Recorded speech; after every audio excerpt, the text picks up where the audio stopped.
Okay, so we determine that when P equals L, this quantity is 0. This quantity is our rate of change, so our rate of change is 0. So when P equals L, we have 0 rate of change, which means, as you put it, that this thing flatlines. So I changed colors here incidentally, so I can draw my direction field on top of white lines and be able to see it easily, okay? So there's our direction field, okay? Okay, where else is it easy to draw the direction field? 2L. It's going to be really steep, negative slope. Okay, well, at 2L, yeah. This is going to be like 4 times as big as this and negative, right? Okay, so we're going to have a really steep negative up here at 2L. It's going to be, when we draw it, it's going to look almost vertical. Because 8 times this slope is going to be very steep. So it's going to be, I'm not going to make it quite as steep as it really is, but just steep enough to make the point. It means our population, if we have double our limiting population, it's going to crash rather quickly. Probably because if it's a fish tank, almost all the eggs get eaten. Okay? Which is problematic if the fish are carrying the eggs. It means, well, for other reasons, you have too few nutrients, too little oxygen. The fish don't have the energy to produce the eggs. Okay?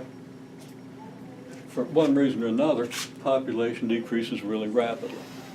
Now, the model probably isn't really in a real-world situation going to really apply when you take in all the environmental factors and competition factors and so forth at the extreme of 2L, okay?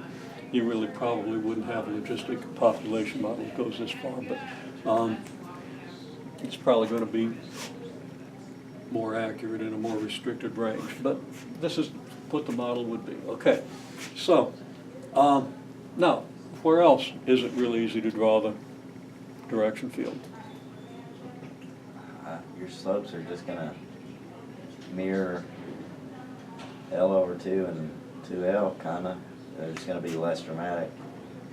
Well, the one thing that should be fairly obvious is wherever this curve crosses 0 means that this quantity is 0, right? And we don't even really need this graph to tell if this quantity is going to be 0 and P equals 0, right? Well, that tells us that we've got a flat line across along the t-axis, okay?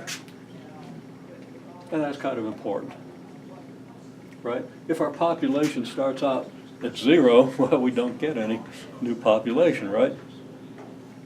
There's nothing to reproduce unless we have some kind of spontaneous generation, and that's not part of this model or any realistic model in the last 200 years, okay? Okay, so what